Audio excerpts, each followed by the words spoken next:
مقطوعة ولا ممنوعة وفرش مرفوعة إنا أنشأناهن إنشاء فجعلناهن أبكارا عربا أترابا لأصحاب اليمين ثلة من الأولين وثلة من الآخرين وأصحاب الشمال ما أصحاب الشمال في سموم وحميم وظل من يحموم لا بارد ولا كريم إنهم كانوا قبل ذلك مترفين وكانوا يصرون على الحنث العظيم وكانوا يقولون إذا متنا وكنا ترابا وعظاما إنا لمبعوثون أو آباؤنا الأولون قل إن الأولين والآخرين لمجموعون إلى ميقات يوم معلوم ثم إنكم أيها الضالون المكذبون لآكلون من شجر من زقوم فمالئون منها البطون فشاربون عليه من الحميم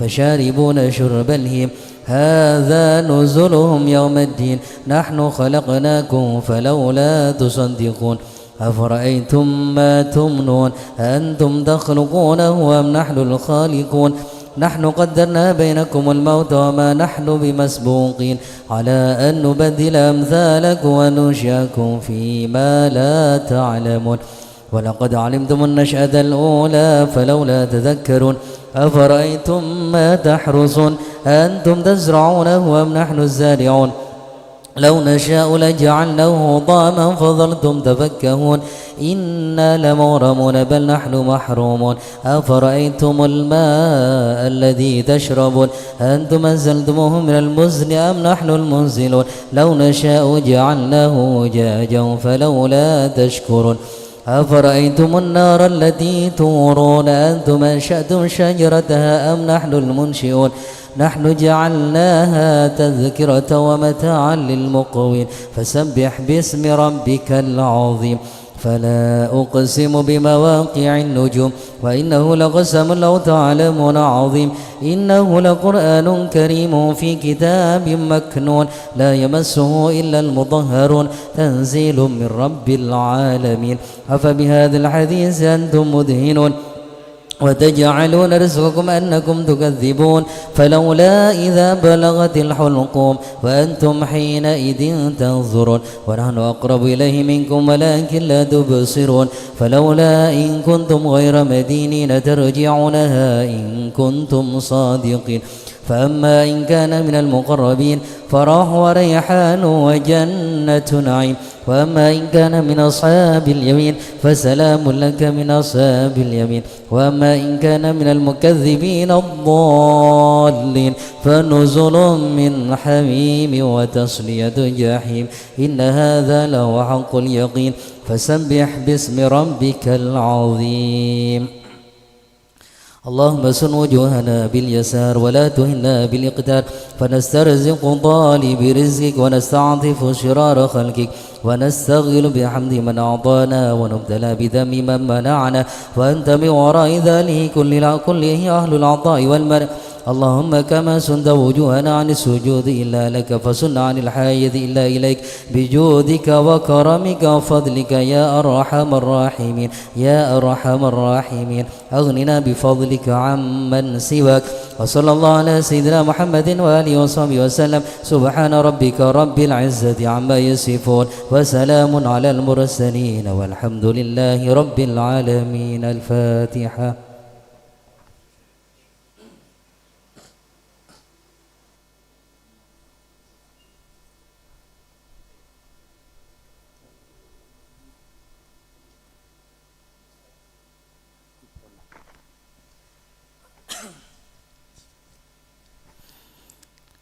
يا ربي صل على محمد أشرف بدر في الكون أشرف يا ربي صل على محمد يا ربي صل عليه وسلم يا ربي صل على محمد أكرم داع يدعو إلى الحق يا ربي صل على محمد يا ربي صل عليه وسلم يا ربي صل على محمد المصطفى الصادق المصدق يا ربي صل على محمد يا ربي صل عليه وسلم يا ربي صل على محمد أحلى الورى منطقا والصداق يا ربي صل على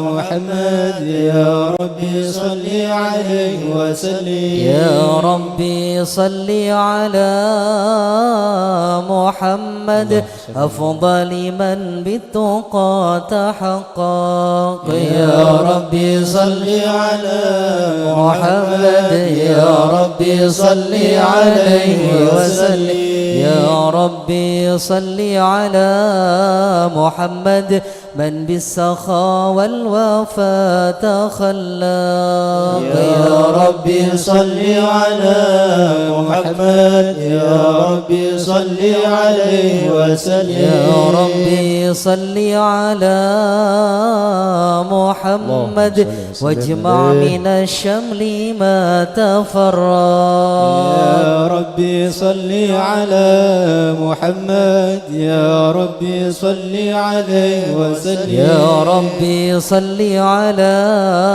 محمد واصلح وسهل ما قد تعوق يا ربي صل على محمد يا ربي صل عليه وسلم يا ربي صل على محمد وافتح من الخير كل مغلاق يا ربي صل على محمد يا ربي صل عليه وسلم يا ربي صل على محمد وآله ومن بالنبي تعلق يا ربي صل على محمد يا ربي صل عليه وسلم يا ربي صل على محمد وآله ومن للحبيب يعشق يا ربي صل على محمد يا ربي صل عليه وسلم يا ربي صل على محمد ومن بحبل النبي توثق يا ربي صل على محمد يا ربي صل عليه وسلم يا ربي صل على محمد يا ربي صل عليه وسلم يا ربي صل على محمد يا ربي صل عليه وسلم اللهم صل وسلم وبارك عليه. أعوذ بالله من الشيطان الرجيم بسم الله الرحمن الرحيم إنا فتحنا لك فتحا مبينا ليغفر لك الله ما تقدم من ذنبك وما تأخر ويتم نعمته عليك ويهديك صراطا مستقيما الله عليه وينصرك الله نصرا عزيزا لقد جاءكم رسول من أنفسكم عزيز عليه ما عنتم حريص عليكم بالمؤمنين رؤوف رحيم فإن تولوا فقل حسبي الله لا إله إلا هو عليه توكلت وهو رب العرش العظيم يا عظيم إن الله وملائكته يصلون على النبي يا أيها الذين آمنوا صلوا عليه وسلموا تسليما اللهم صل وسلم وبارك عليه. السلام عليك زين الأنبياء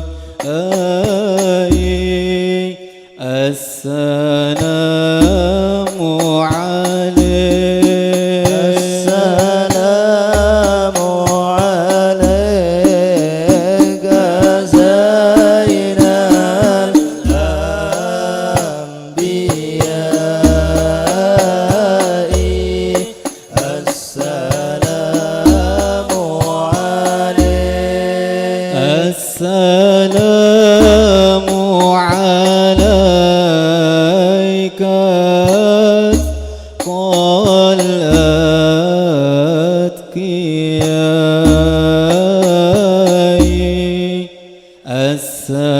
السلام عليك السلام عليك زين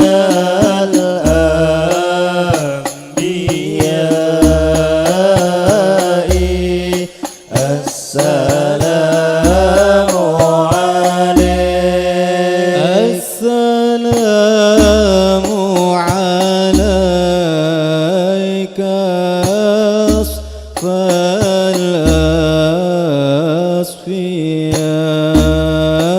الأصفياء السلام عليك السلام عليك زين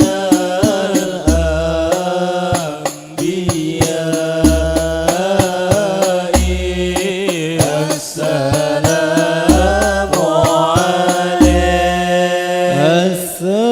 السلام عليك من ربي السماء السلام عليك السلام عليك زين الأنبياء السلام عليك السلام عليك زين الأنبياء السلام عليك أتقى الأذكياء السلام عليك زين الأنبياء السلام عليك أتقى الأذكياء السلام عليك من ربي السماء السلام عليك دائم بلا انقضاء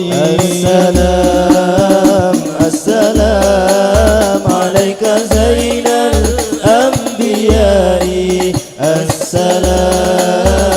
السلام عليك أتقى الأتقياء السلام عليك أحمد يا حبيبي السلام عليك طه يا طبيبي السلام عليك أحمد يا حبيبي السلام عليك طه يا طبيبي السلام عليك طه يا طبيبي السلام عليك السلام عليك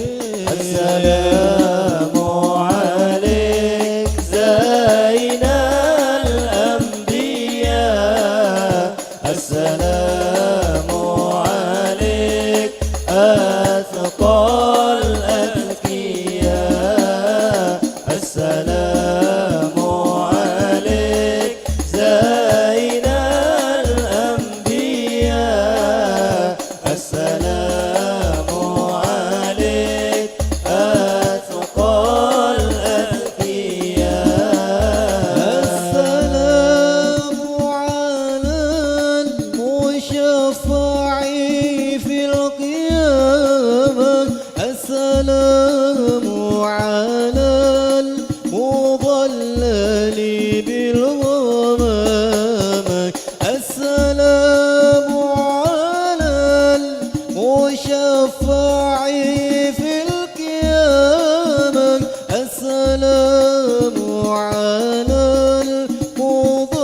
وجيب الكرم السلام عليك السلام عليك السلام عليك زين الأنبياء السلام عليك أتقى الأتقياء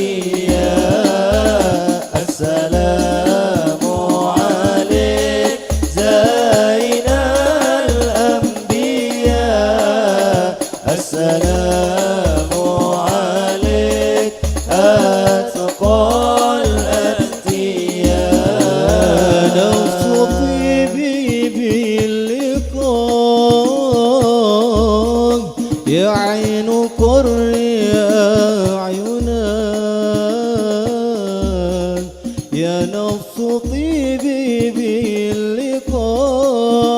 باللقاء يا عين قري أعينا هذا جمال المصطفى أنواره لاحت لنا بشرى لنا نلنا المنى زال العنا وفى الهنا والدهر أنجز وعده والبشر أضحى معلنا بشرى لنا نلنا المنى زال العنا وفى الهنا عليه دائما في كل حين ربنا صلي عليه دائما في كل حين ربنا وآله وصحبه أهل المعاني والوفاء بشرى لنا نلنا المنى زال العنا وفى الهنا والدهر أنجز وعده والبشر أضحى معلنا بشرى لنا نلنا المنى زال العنا وفى الهنا وسلم يا سلام على النبي محي الظلام صلي وسلم يا سلام على النبي محي الظلام والآل والصحب الكرام ما أنشدت بشرى لنا بشرى لنا نلنا المنى زال العنا وفى الهنا والدهر أنجز وعده والبشر أضحى معلنا بشرى لنا نلنا المنى زال العنا وفى الهنا اللهم صل وسلم وبارك عليه اللهم صل وسلم وبارك عليه وعلى آله. بسم الله الرحمن الرحيم. الحمد لله القوي سلطانه، الواضح برهانه، المبسوط في الوجود كرمه وإحسانه، صلى الله عليه. تعالى مجده وعظم شانه، خلق الخلق لحكمة وطوى عليها علمه، وبسط لهم من فيض المنة ما جرت به في أقداره القسمة، فأرسل إليهم أشرف خلقه وأجل عبيده رحمة، تعلقت إرادته الأزلية بخلق هذا العبد المحبوب، فانتشرت آثار شرفه في عوالم الشهادة والغيوب، فما جل هذا المن الذي تكرم به المنان، وما أعظم هذا الفضل الذي برز من حضرة الإحسان، سورة كاملة ظهرت في هيكل محمود صلى الله عليه، فتعطرت بوجودها كناف الوجود، وبرزت برد العوالم بطراز التكريم. اللهم صل وسلم أشرف الصلاة والتسليم على سيدنا ونبينا محمد الرؤوف الرحيم. اللهم صل وسلم وبارك عليه. اللهم صل وسلم وبارك عليه وعلى آله. تجلى الحق في عالم قدسه الواسع، تجليا قضى بانتشار فضله في القريب والشاسع، فله الحمد الذي لا تنحصر أفراده بتعداد، ولا يمل تكراره بكثرة ترداد، حيث أبرز من عالم الإمكان صورة هذا الإنسان صلى الله عليه، يتشرف بوجوده ثقلان وتنتشر أسراره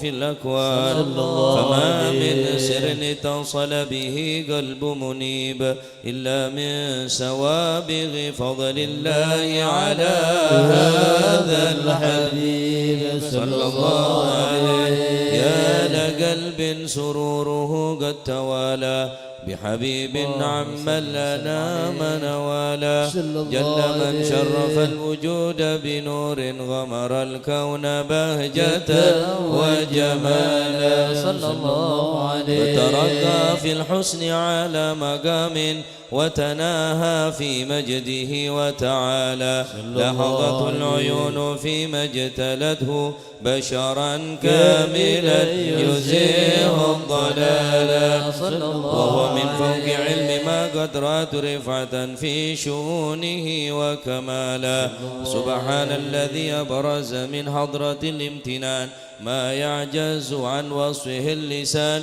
ويحار في تعقل معانيه الجنان، صلى الله عليه. انتشر منه في عالم البطون والظهور ما ملأ الوجود الخلقي نور، فتبارك الله من إله كريم، بشرتنا آياته في الذكر الحكيم ببشارة، لقد جاءكم رسول من أنفسكم عزيز عليه ما عنتم حريص عليكم بالمؤمنين رؤوف رحيم. فمن فاجأت هذه البشارة وتلقاها بقلب سليم فقد هدي إلى صراط مستقيم. اللهم صل وسلم أشرف الصلاة والتسليم على سيدنا ونبينا محمد الرؤوف الرحيم. اللهم صل وسلم وبارك عليه.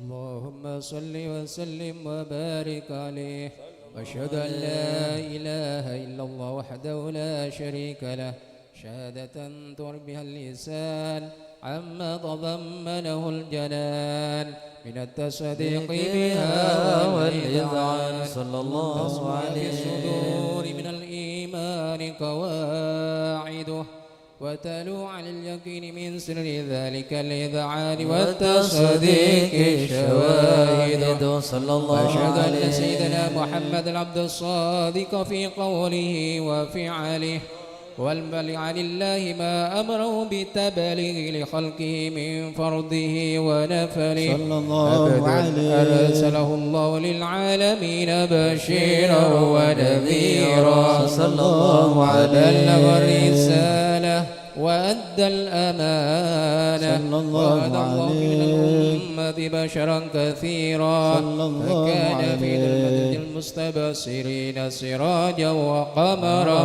منيرا صلى الله عليه فما منة تكرم الله بها على البشر صلى الله وأوصاها عليه من نعمة انتصر سرها في البحر والبر صلى الله اللهم صل عليه وسلم بعدل الصلوات وجمعها وأزكى التحية وأوسعها صلى الله على عليه هذا العبد الذي وفى بحق العبودية صلى الله عليه وبرز فيها في خلة الكمال وقام بحق الربوبية في مواتن الخدمة لله وأكمل عليه غاية الإكمال صلى الله عليه المصل عليه به اللهم صل وسلم فينبث عليه. في قلب نور سر تعلقه به صلى وهبه الله ويكتب بها عليه بعناية الله في حزبه وعلى آله وصحبه الذين ارتقوا صهوة المجد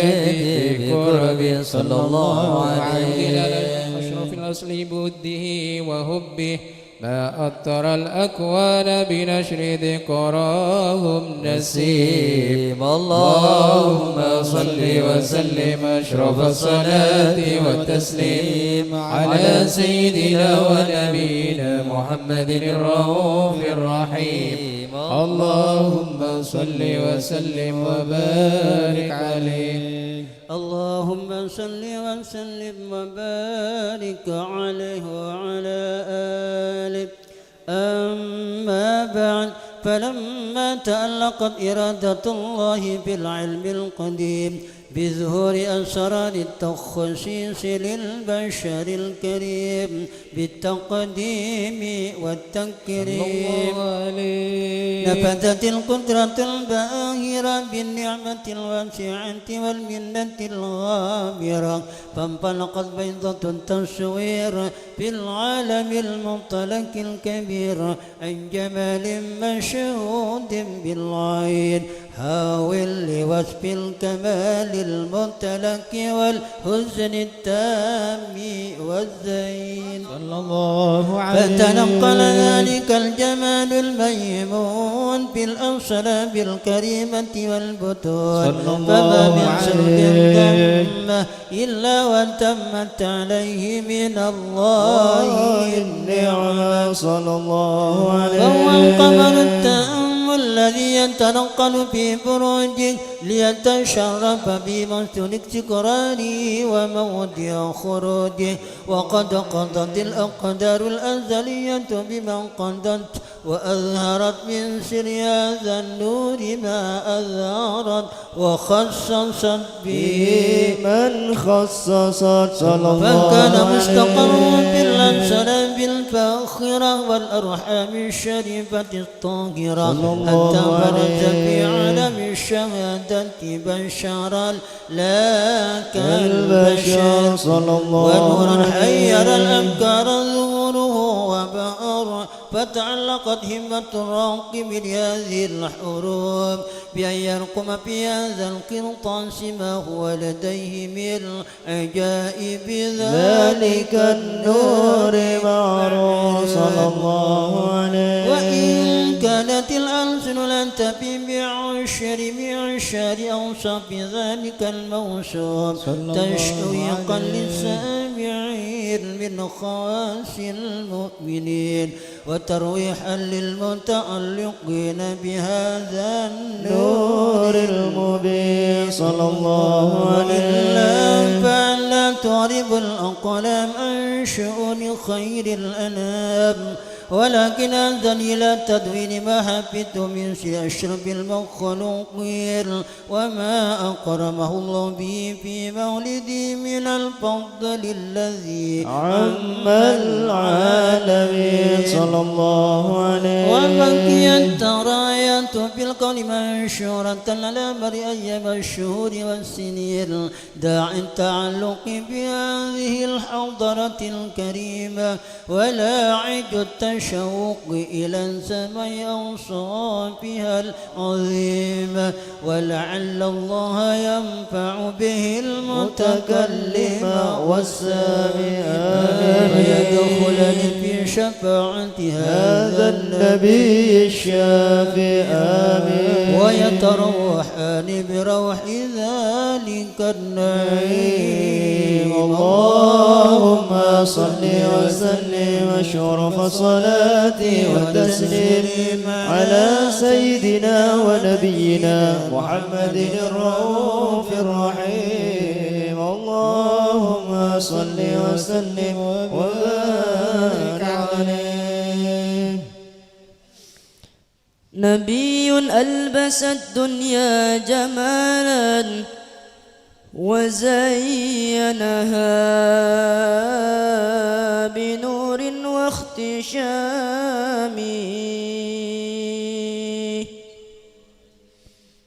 نبي ذكره في كل أرض نبي ذكره في كل أرض شفاء للصدور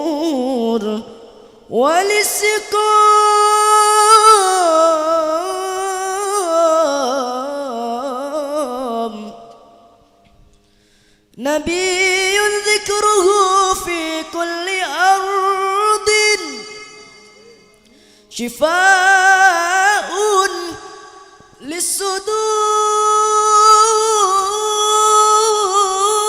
للصدور وللسقام ملائكة السماء فرحت سرورا بمولد من تظلل بالغمام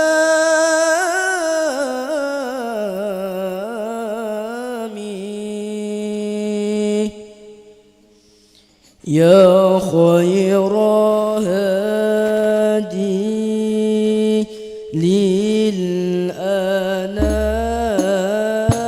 للأنام تسامى يا خير هادي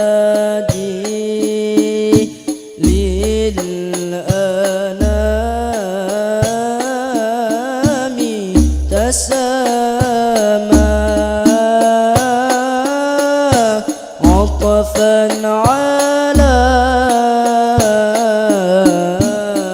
عطفا على من ذاب فيك غراما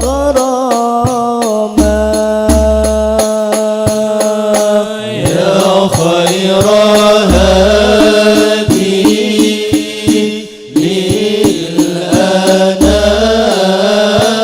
للأنام تسامى يا خير هادي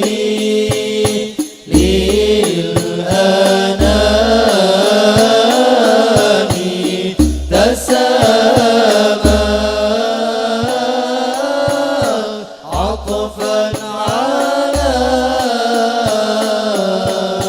عطفا على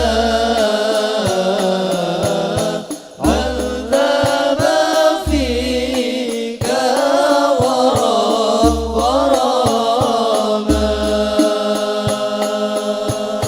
أنت الذي شرفت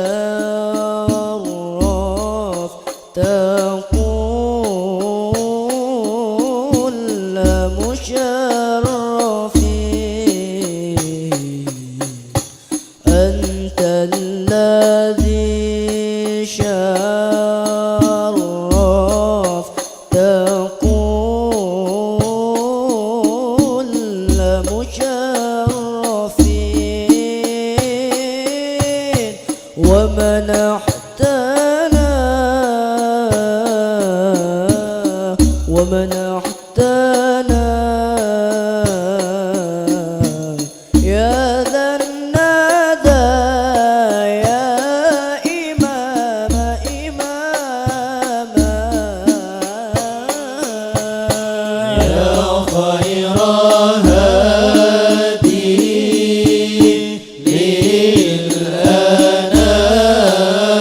للأنام تسامى يا خير هادي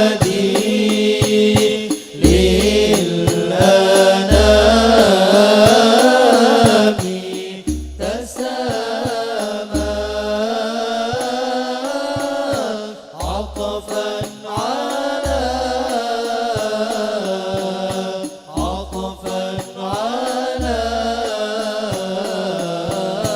من ذاب فيك غراما يا سيد الكونين يا علم الهدى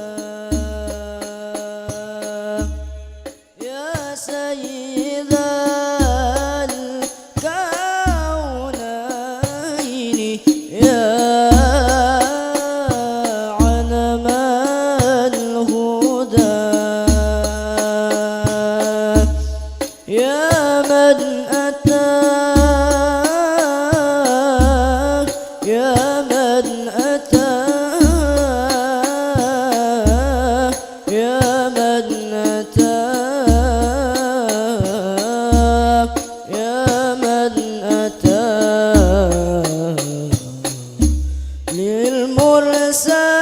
للمرسلين ختاما يا خير هادي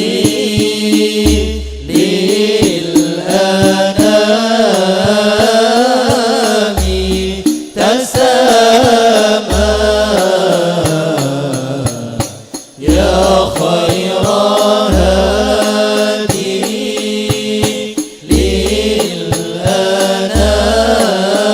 للأنام تسامى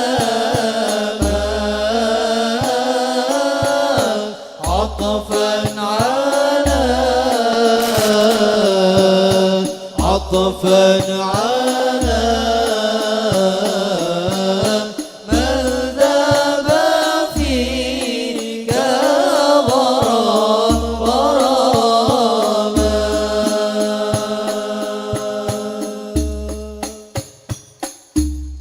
حبي يا ريح الإيمان وكوني إعصارا حبي في أرجاء الأرض وذر الأنوار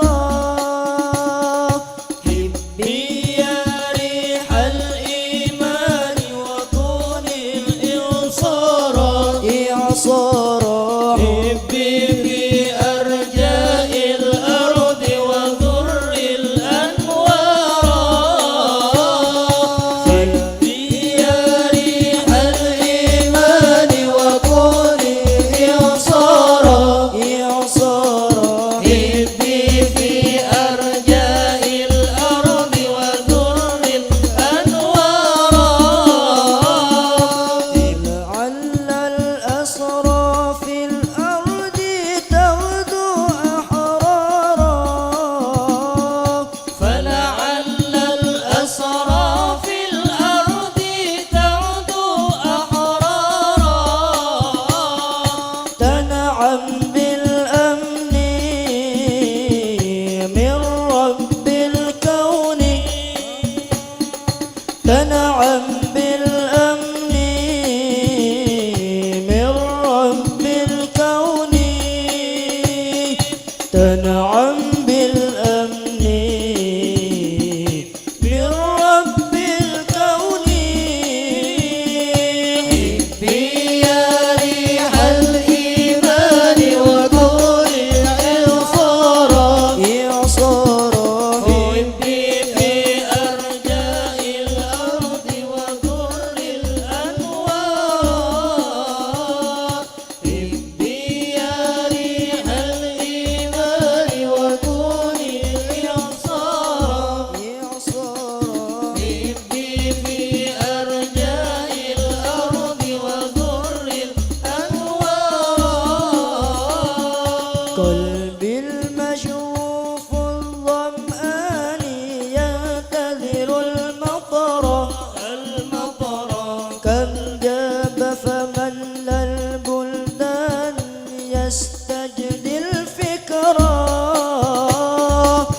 قلبي المشغوف الظمآن ينتظر المطر كم جاب قمل البلدان يستجد الفكرة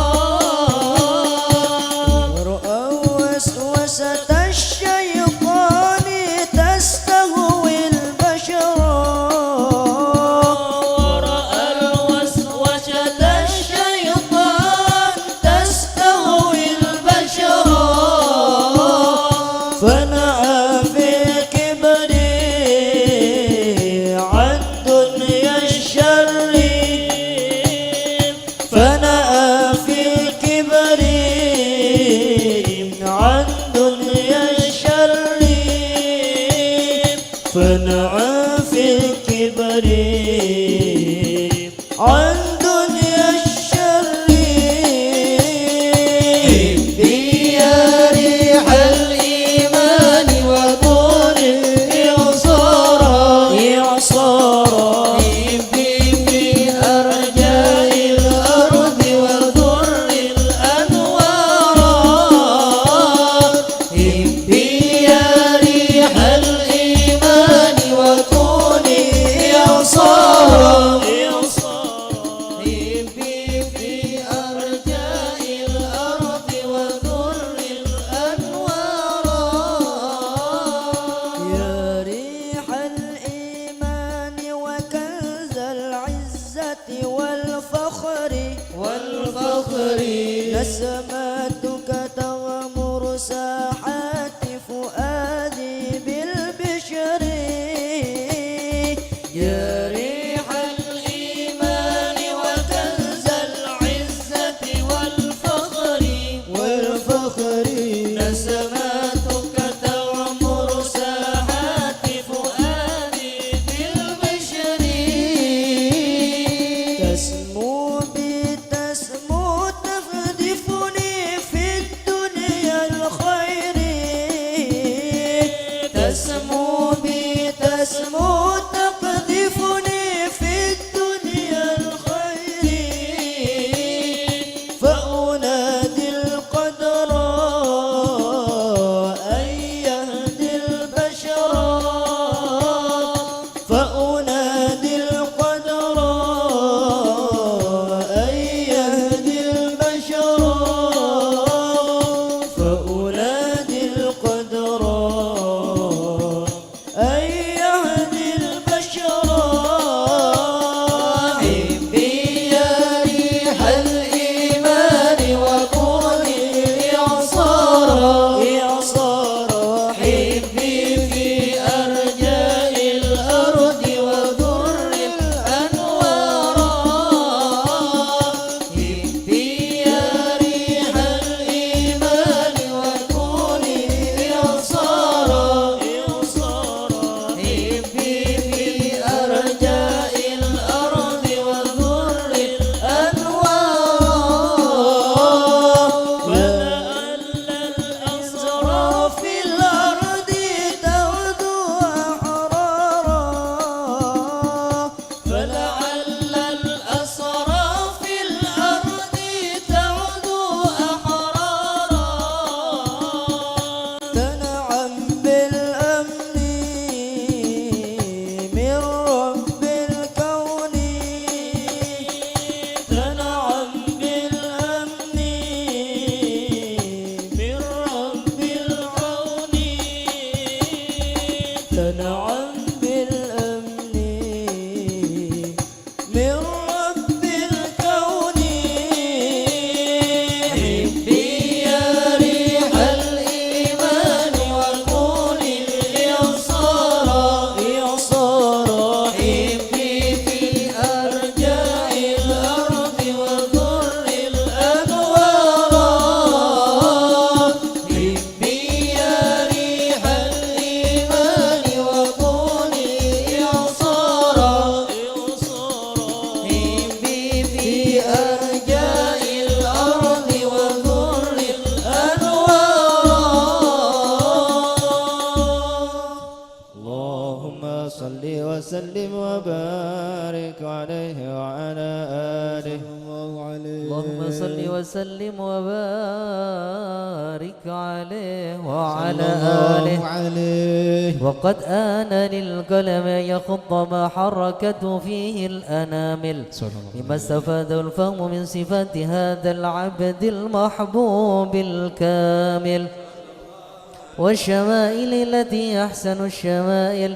وهنا حسن أن نثبت ما بلغ إلينا في شأن هذا الحبيب من أخبار وآثار ليتشرف بكتابة القلم والقرطاس وتتنزه في حدائقه الأسماع والأبصار. وقد بلغنا في الأحاديث المشهورة أن أول شيء خلقه الله والنور المودع في هذه الصورة. فنور هذا الحبيب أول مخلوق برز في العالم ومنه تفرع الوجود خلقا بعد خلق فيما حدث وما تقادم.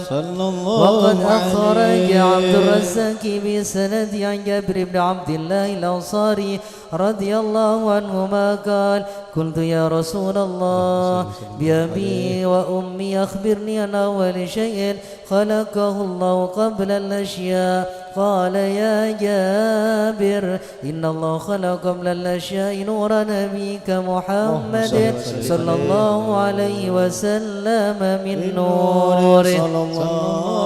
وقد ورد من حديث أبي هريرة رضي الله عنه أنه قال: قال رسول الله صلى الله عليه وسلم: كنت أول النبيين في الخلق وآخرهم في البعث. وقد تعددت الروايات بأنه أول الخلق وجودا وأشرفهم مولودا. ولما كانت السعادة الأبدية لها ملاحظة خفية اختصت من شاد من البرية بكمال الخصوصية فاستودعت هذا النور المبين أصلاب وبطون من شرفته من العالمين.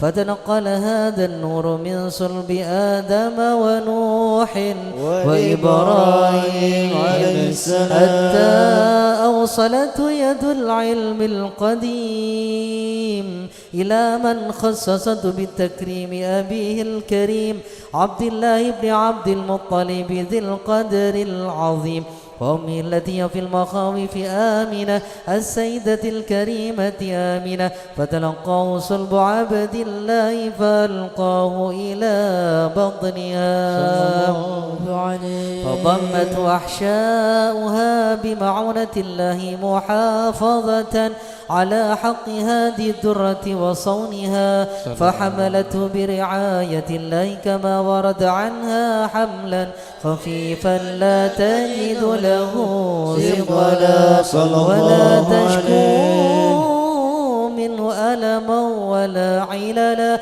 حتى مر الشهر بعد الشهر من حمله وقرب وقت بروز إلى عالم الشهادة لتنبسط على أهل هذا العالم فيوضات فضله وتنتشر فيه آثار مجده الصميم. اللهم صل وسلم أشرف الصلاة والتسليم على سيدنا ونبينا محمد الرؤوف الرحيم. اللهم صل وسلم وبارك عليه. اللهم صل وسلم وبارك عليه وعلى آله صلى الله عليه. ومنذ علقت به هذه الدرة المكنونة والجوهرة المصونة والكون كله يصبح ويمسي في سرور وابتهاج بقرب ظهور إشراق هذا السراج، والعيون متشوفة إلى بروزه متشوقة إلى التقاط جواهر كنوزه. وكل دابة لقريش نطقت بفصيح العبارة وعلنت بكمال البشارة، وما من حامل حملت في ذلك العام إلا أتت في حملها بغلام من بركات وسعادة هذا الإمام. ولم تزل الأرض والسماوات متضمخة بعطر الفرح بملاقاة أشرف البريات وبروزه من عالم الخفاء إلى عالم الظهور بعد تنقله في البطون والظهور صلى الله عليه. وأظهر الله في الوجود بهجة التكريم وبسط في العالم الكبير مائدة التشريف والتعظيم ببروز هذا البشر الكريم. اللهم صل وسلم وشرف الصلاة والتسليم على سيدنا ونبينا محمد الرؤوف الرحيم.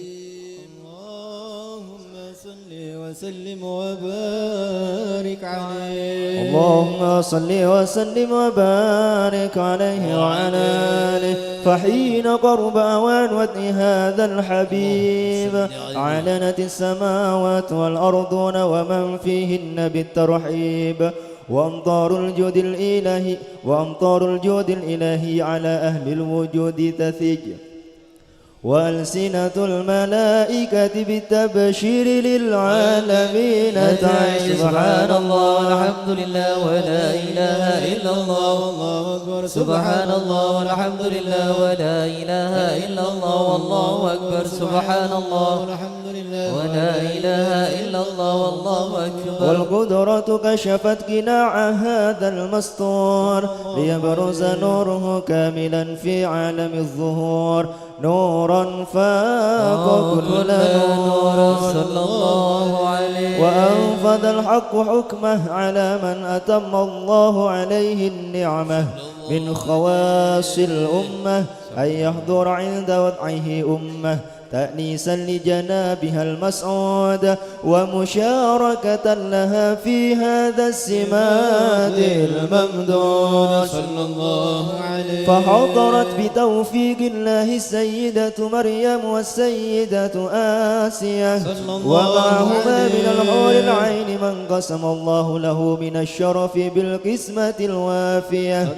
فأتى الوقت الذي رتب الله على حضوره وجود هذا المولود فانفلق صبح الكمال من النور عن عمود وبرز الحامد المحمود مذعنا لله بالتعظيم والسجود. صلى الله على محمد صلى الله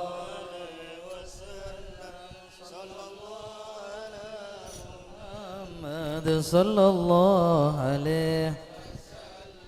اللهم صل على محمد وسلم عليه. أشرق الكون ابتهاجا بوجود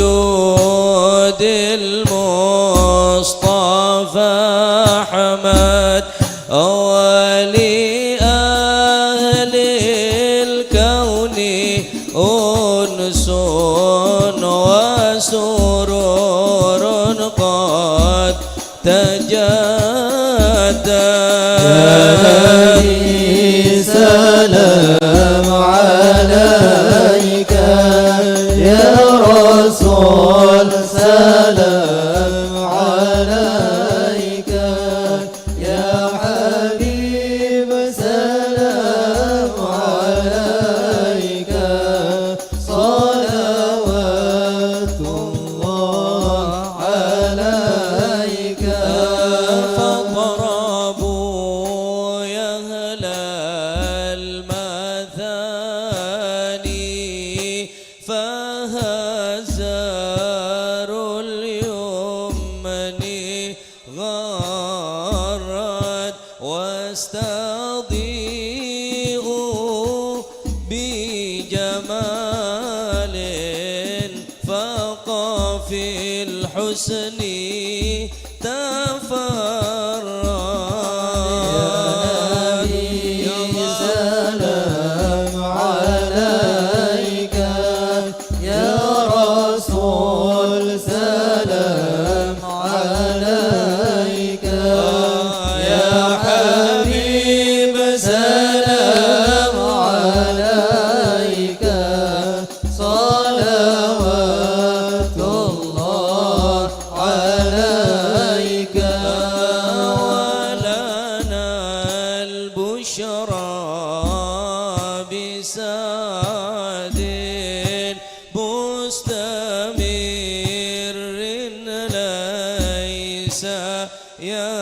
ينفد حيث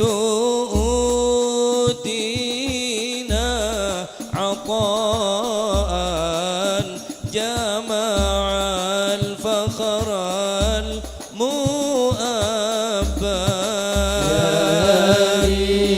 سلام عليك يا رسول سلام عليك يا حبيب سلام عليك صلوات الله عليك فلربي كل حمد جل أن يحصره العد إذا حبانا بوجود المصطفى الهادي محمد صلى الله عليه سلام عليك يا رسول سلام عليك يا حبيب سلام عليك صلوات الله عليك يا رسول الله أهلا بك إن بك نسعد وبجاهه يا إلهي جد وبلغ كل مقصد آمين يا الله سلام بلغ مقاصدنا يا الله يا رسول انظر إلينا يا رسول الله عليك يا حبيب سلام عليك صلوات الله عليك واهدنا نهجا سبيله كي به نسعد ونرشد ربي بلغنا بجاهه في جوار خير مقعد يا الله سلام عليك يا رسول سلام عليك يا حبيب سلام عليك صلوات الله عليك صلاة اللهم صل على محمد. أشرف الرسل محمد وسلام مستمر كل حين يتجدد طلع البدر علينا من ثنيات الوداع وجب الشكر علينا ما دعا لله داع طلع البدر علينا من ثنيات الوداع وجب الشكر علينا ما دعا لله داع طلع البدر علينا من ثنيات الوداع وجب الشكر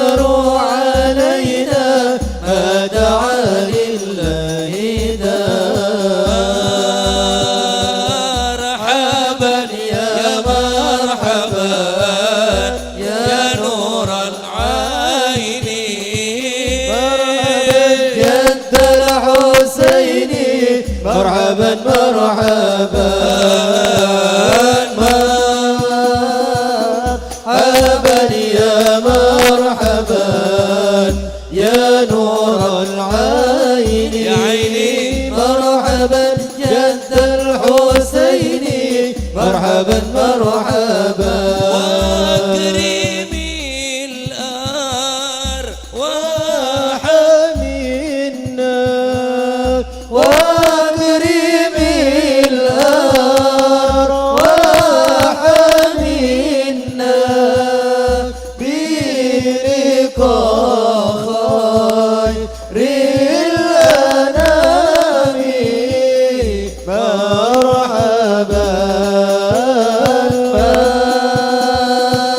مرحبا يا مرحبا يا نور العين مرحبا جد الحسين مرحبا مرحبا الله على محمد صلى الله عليه وسلم صلى الله على محمد يا ربي صلي وسلم يا نبي سلام عليك يا رسول سلام عليك يا حبيب سلام عليك صلوات الله عليك اللهم صل على محمد.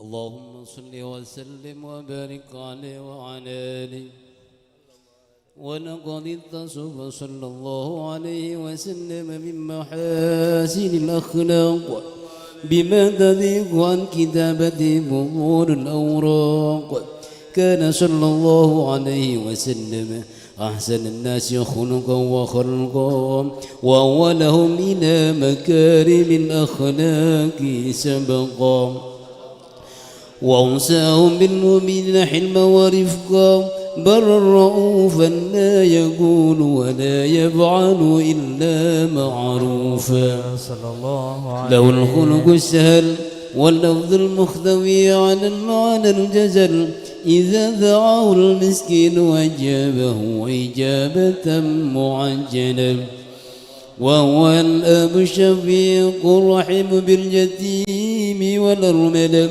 ولو مع سودة أخلاقه الهيبة القوية التي ترتعد منها فرائس الأقوياء من البرية صلى الله عليه ومن نشر الذئب تعطرت الطرق والمنازل وبعرف ذكره تطيبت المجالس والمحافل صلى الله عليه فهو صلى الله عليه وسلم جامع صفات كمالية والمنفرد بخلقه وخلقه وبأشرف خصوصية فما من خلق في البرية محمود إلا وهو متلقى عن زين الوجود صلى الله عليه أجملت في وصف الحبيب وشاني ولو العلا في مجدي ومكاني صلى الله أوصف عز قد تعالى مجدها أخذت على نجم السواب عناني صلى الله عليه وقد انبجط القلم في تذوين ما أفاده العلم بوقائع مولد النبي الكريم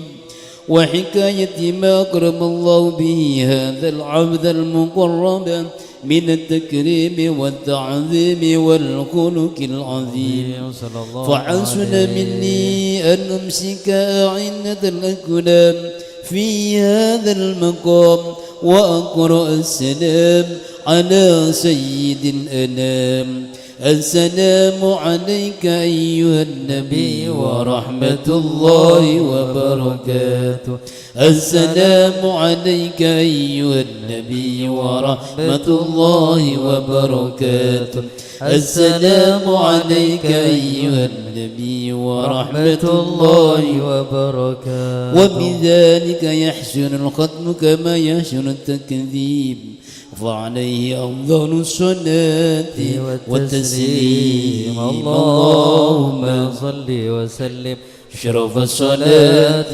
والتسليم على سيدنا ونبينا محمد الرؤوف الرحيم. اللهم صل وسلم وبارك عليه. اللهم صل وسلم على سيدنا محمد وعلى آل سيدنا محمد. يا إمام الرسل يا سندي أنت باب الله معتمدي فبدنياي وآخرتي يا رسول الله خذ بيدي. قاسما بالنجم حين هوى ما المعافى والسقيم سوى فاخلع الكونين عنك سوى حب مولى العرب والعجم. ما رأت عين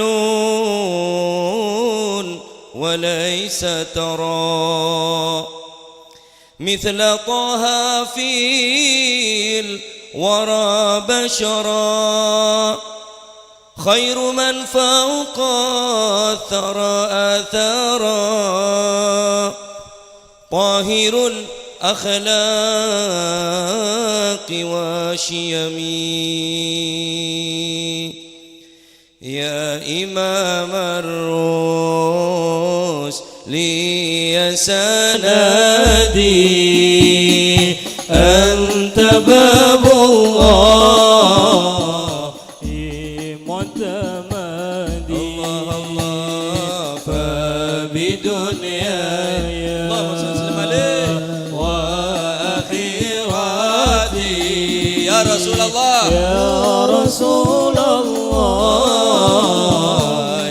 خذ بيدي يا إمام الرسل صلى الله عليه يا سندي أنت باب الله معتمدي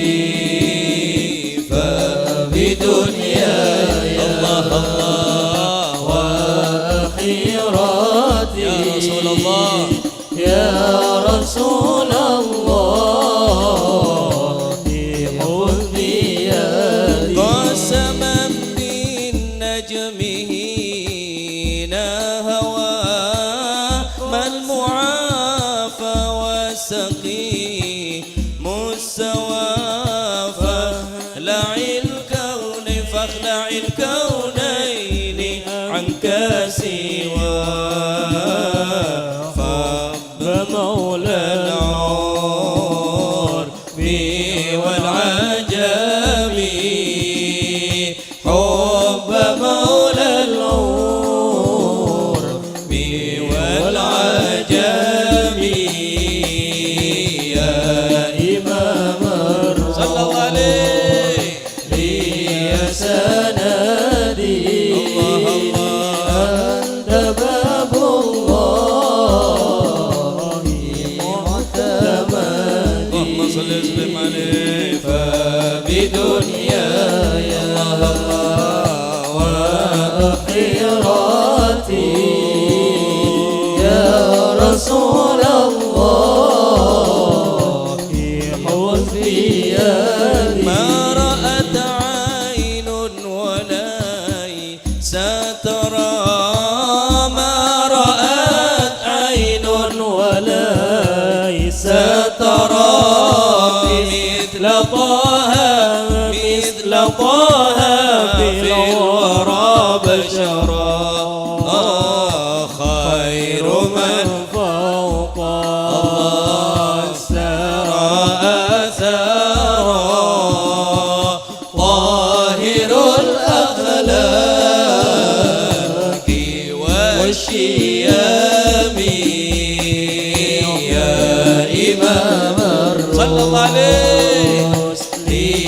سندي يا سندي أنت باب الله اللهم صل وسلم عليه معتمدي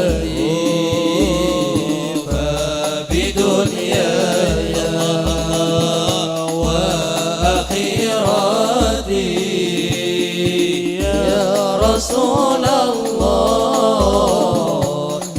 خذ بيدي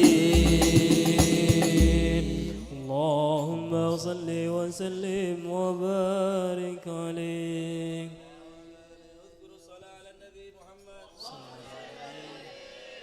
بسم الله والحمد لله والصلاة والسلام على سيدي رسول الله محمد بن عبد الله وعلى آله وصحبه ومن والاه ولا حول ولا قوة إلا بالله رب اشرح لي صدري ويسر لي أمري واحلل عقدة من لساني يفقهوا قولي أما بعد. قال رضي الله عنه ليلة الجمعة جمادى الأولى بعد سلامه من صلاة المغرب إذا ما حضر الإنسان في صلاته عادوا با يحضر في أي وقت من أوقاته والصلاة صفوة الأوقات يجاهد الإنسان الحضور فيها وهي مدة 5 دقائق وإن طالت غايته تبلغ 10 دقائق معد دون مجاهدة نفسك على الحضور في الصلاة وقد بقيت الأوقات كلها ضائعة ما يقع تخلون الشيطان عدو يضيع عليكم صلواتكم رأس المال يفوته عليكم بلاش يعبر الإنسان عمره كله ما تقبل له صلاة واحدة.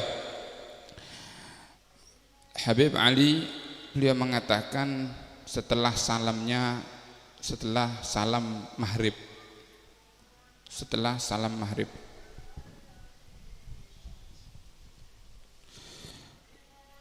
jika seseorang ini tidak hadir hatinya di dalam sholat, maka otomatis di luar sholat hatinya tidak mungkin hadir kepada Allah Subhanahu wa ta'ala. Kalau sudah di dalam sholat tidak bisa hadir hatinya untuk Allah, lebih-lebih di luar sholat hatinya tidak mungkin bisa hadir untuk Allah Subhanahu wa ta'ala. Berapa menit sih sholat ini? 5 menit. Mungkin kalau bisa panjang 10 menit. Tapi kita tidak pernah bermujahadah untuk menghadirkan di dalam sholat kita Allah Subhanahu wa ta'ala. Ihdaru minasyaitan. Habib Ali mengatakan hati-hati dari setan itu. Karena Allah Subhanahu wa ta'ala berfirman di dalam surat Al-A'raf fi hajjil adu la aqudanna lahum siratakal mustaqim. Setan mengatakan benar-benar aku akan jegal Bani Adam daripada jalan yang lurus. Apa jalan yang lurus itu? Salat, as-shalah wa tilawah, membaca Al-Quran, udzikir. Ini yang bakal 3, ini yang bakal dijegal oleh setan. Bakal aku jegal Bani Adam itu dari jalan yang lurus. Jalan itu 3 ini, salat, tilawah, dan zikir. Lihat dan kata Habib Ali, ketika kita salat kadang masuk pikiran kita ini dari setan untuk imma ila iyalih. Kadang-kadang kita dalam sholat mikir keluarga, kadang-kadang ila malih, kadang-kadang kepada hartanya, kadang-kadang ila fudul, kepada hal-hal yang tidak manfaat, hal-hal yang kepingin tahu. Ini yang bisa merusak hadirnya hati kita dalam sholat. Anjing temenan Pak, kulo niki kita kehilangan kunci kontak, muter, golek ndak ketemu-temu. Waktunya zuhur saya sholat, Allahu Akbar. Tengah-tengah sholat eling, lagi lihat apa setan ini? Kurang ajar setan ini. Tengah-tengah sholat kita baru ingat. Dan disitulah katanya setan akan menjegal Bani Adam dalam jalan yang mustaqim, yang lurus. Jalan yang lurus ada 3: salat, tilawah, dan zikir. Salat itu silatun bainal abad war rabb. Salat itu penyambung antara hambana dan Tuhannya. Itu salat.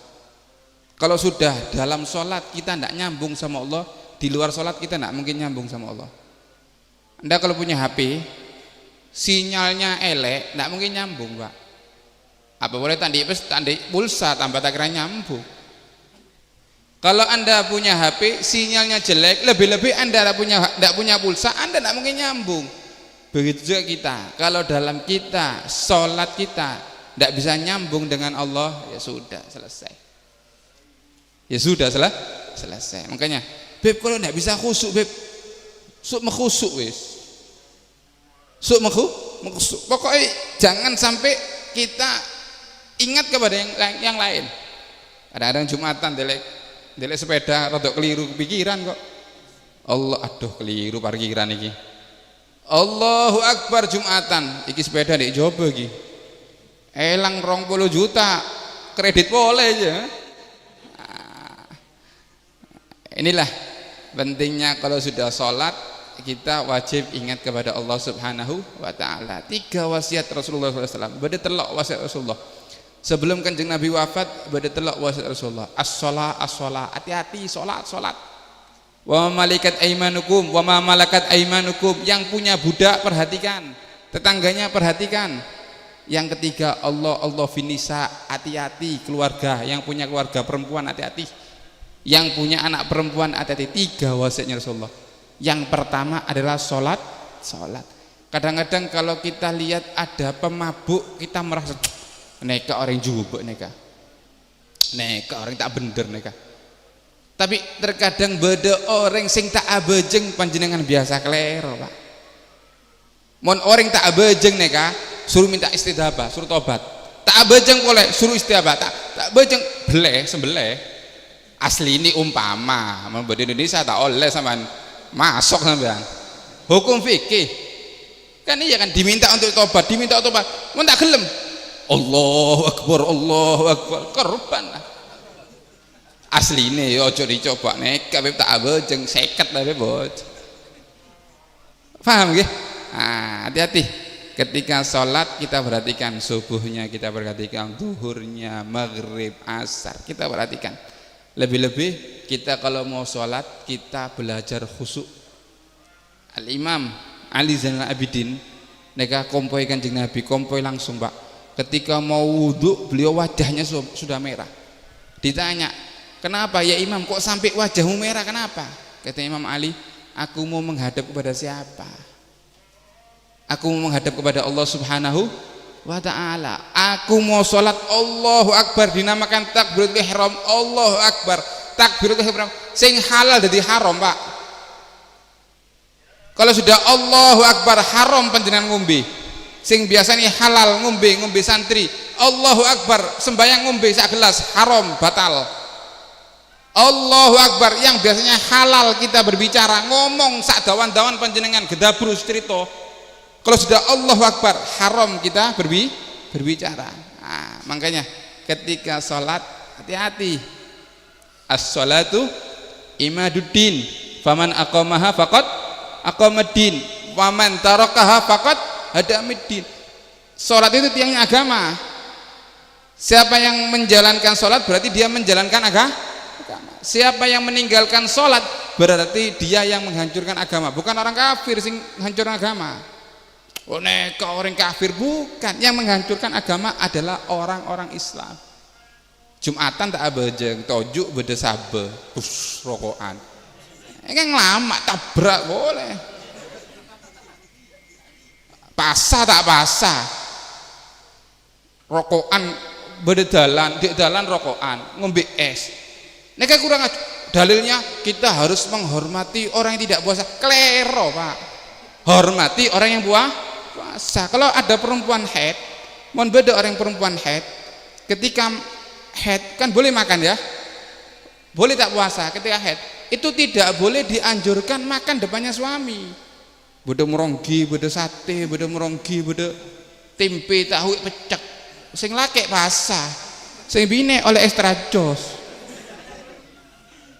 Oleh tahapan tak pantas. Nah, inilah ketika Jumatan ajak nantang tojuk beda sabar rokokan Jumatan ya kan.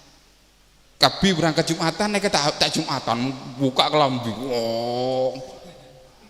Mudah-mudahan Allah beri hidayat ya. Amin Allahumma amin ya. Kita perhatikan anak-anak kita untuk sholatnya. Kita perhatikan keluarga kita untuk sholatnya. Kita perhatikan dulu Pak. Sing di keluarga perhatikan keluarga. Yang punya santri perhatikan santrinya. Sing di pegawai perhatikan pegawainya. Di tukang tak abajeng dine lah urusan bibi ya tak oleh. Ya, punya pegawai suruh pegawainya untuk Jumatan, untuk sholat. Itu baru orang yang betul ya. Mudah-mudahan manfaat. Amin Allahumma amin. Mudah-mudahan menjadi majelis yang barokah. Amin Allahumma amin. Mudah-mudahan kita diberikan lazat dalam munajat kepada Allah Subhanahu wa taala, lazat dalam salat kepada Allah Subhanahu wa taala. Mudah-mudahan hati kita hadir dalam salat. Amin Allahumma amin. Rabbana anfa'na barakatihim wa ahdinal husna bi hurmatihim wa amitna fi tariqatihim wa mu'afatin fi dani hada minni. Wassalamualaikum warahmatullahi taala wabarakatuh. Nambahi sedikit mumpung bab sholat, saya teringat perkataan dari Imam Hasan Al-Basri. Beliau mengatakan, kullu salatin la yahduru fiha al-qalbu fahiya ila al-'ugubati asra'u. Setiap sholat yang tidak menghadirkan hati, atena wong ngelawang, dia sholat tapi hatinya tidak hadir, fahiya ilal ugubati asra'u, maka solat yang semacam ini lebih cepat mendapatkan siksaan dari Allah. Hati-hati. Makanya Allah Subhanahu wa taala berfirman dalam Al-Qur'an, wailun lil musallin.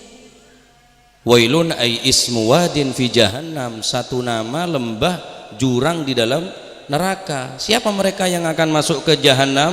Well, al-musallil musallin, orang yang salat, alladzina hum an salatihim sahun. Mereka salat tapi lupa dari salatnya. Qad aflahal mu'minun alladzina hum fi salatihim khashi'un.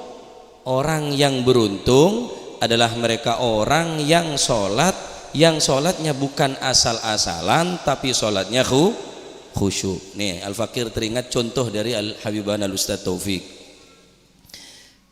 Orang khusyuk itu Pak, kata beliau, kalau Anda ngitung uang, Anda tidak akan tolak-toleh.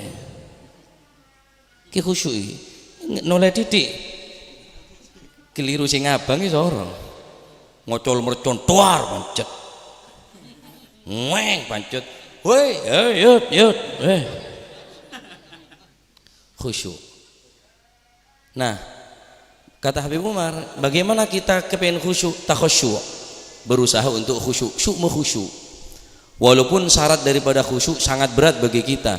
Idza arafta man fi yaminika wa man fi yasarika falasta khusyu'a. Jika kamu mengetahui siapa yang di samping kananmu dan siapa yang di samping kirimu, kemudian kamu bertakbir Allahu Akbar, kok tahu kamu siapa yang di samping kanan dan samping kiri, falasta khusyu'a, tak khusyuk berarti sampean, tala'ub berarti sampean. Masih sebagian para ulama mengatakan khusyuk adalah ruh daripada sholat. Ada orang, ada manusia tetapi tidak ada ruh, maka tidak ada kehidupan. Ar-ra'su as-salatu fid din kamanzilatir ra'si minal badan. Salat di dalam agama, kata Habib Umar, kata apa? Yang merusak agama Islam ini mereka yang tidak salat. Makanya salat di dalam agama seperti halnya kepala di tubuh kita. Beda tananga, beda sokona. Ada cetakah? Tak ada kehidupan.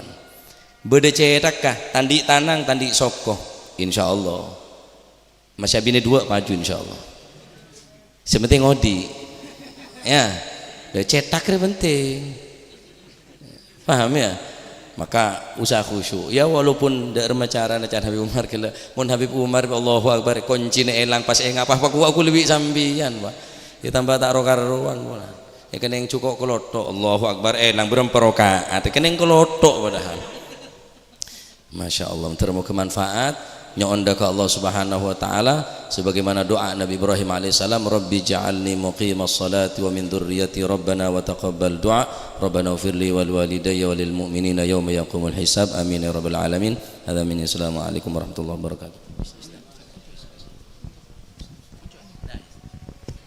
Bismillahirrahmanirrahim. Alhamdulillahirabbil alamin. Allahumma shalli wa sallim ala Muhammadin fil awwalin, Allahumma salli Muhammadin fil akhirin, Allahumma shalli wa sallim ala Muhammadin fil mala'il a'la ila yaumiddin. ولما ندم الفكر من درار أوصاف محمد يدي عقودا توجهت إلى الله متوسلا بسيدي وحبيبي محمد صلى الله عليه وسلم يجعل سعي فيه مشكورا وفعلي فيه محمودا ويكتب عملي في العمل مقبولة وتوجهي في التوجهات الخالصة والصلات الموصولة. اللهم يا من إليه تتوجه الآمال فدعوت ظافرة وعلى باب عزة تحت رحل فتغشاها منه الفيوضات الغامرة. نتوجه إليك بأشرف الوسائل لديك سيد المسلمين عبدك الصادق الأمين سيدنا محمد أمد رسالته العالمين تصلي وتسلم على تلك الذات الكاملة مستودع يمندك وحفيظ سرك وحامل راية دعوتك الشاملة ألب الأكبر المحبوب لك والمخصص بشأفكر في كل موت مواطن القرب ومدهر قاسم امدادك في عبادك وساكي صادق لأهل ودادك سيد الكونين وأشرف الثقلين العبد المحبوب الخالص المخصوص منك بأجل الخصائص. اللهم صل وسلم عليه وعلى آله وأصحابه وآل حضرتك ربه من أحبابه. اللهم إنا نقدم إليك جاه هذا النبي الكريم ونتوسل إليك بشرف مقامه العظيم أن تلاحظنا في حركاتنا وسكناتنا بعين عنايتك وأن تحفظنا بجميع أدوارنا وتقلباتنا بجميل رعايتك وحسين وقايتك وأن تبلغنا من شكر إليك وإلى هذا الحبيب غاية آمالنا وتقبل منا وتحركنا فيه من نياتنا وأعمالنا وتجعلنا في حضرة هذا الحبيب من الحاضرين وفي طريق اتباعه من السالكين ولحقك وحق من المؤدين ولأهدك من الحافظين. اللهم إن لنا أطمعا في رحمتك الخاصة فلا تحرمنا وذن جميلة هي وسيلتنا إليك فلا تخيبنا. آمنا بك برسولك وما جاء به من الدين وتوجهنا بإليك مستشفين أن تقابل المذنب منا بالغفران والمسيء بالإحسان والسائل ما سأل والمعمل ما أمل وأن تجعلنا من نصر هذا الحبيب ووازره ووالاه وظهره وأم بركة وشربجة أولادنا ووالدينا وأهل كدرنا وودينا وجميع المسلمين والمسلمات والمؤمنين والمؤمنات في جميع الجهات وأدم راية الدين القوي في جميع أقطار منشورة ومعايم الإسلام والإيمان بأهلها معمورة معنى وصورة. واكشف اللهم كربة المغروبين واغضي دين المدينين واغفر للمذنبين وتقبل توبة التائبين وانشر رحمتك على عبادك المؤمنين أجمعين واكفي شر المعتدين والظالمين وابسط الأدولات الحق في جميع النواحي والأقطار واجدهم بتعيين من عندك ونصرنا على المعادين من المنافقين والكفار وجعلنا يا رب في الحسن الحسين من جميع البلايا وجعلنا يا رب في الحسن الحسين من جميع البلايا وجعلنا يا رب في الحسن الحسين من جميع البلايا وفي حرز المكين من الذنوب والخطايا وأدمنا في الأعمال بطاعتك وصدق في خدمتك قائمين وإذا توفيتنا فتوفنا مسلمين مؤمنين واختم لنا منك بخير أجمعين. وصلي وسلم على هذا الحبيب المحبوب للأجسام والأرواح والقلوب وعلى آله وصحبه ومن إليه منسوب وآخر دعوانا الحمد لله رب العالمين. سبحان ربك رب العزة عما يصفون وسلام على المرسلين والحمد لله رب العالمين. حضرة محمد صلى الله عليه وسلم. الفاتحة.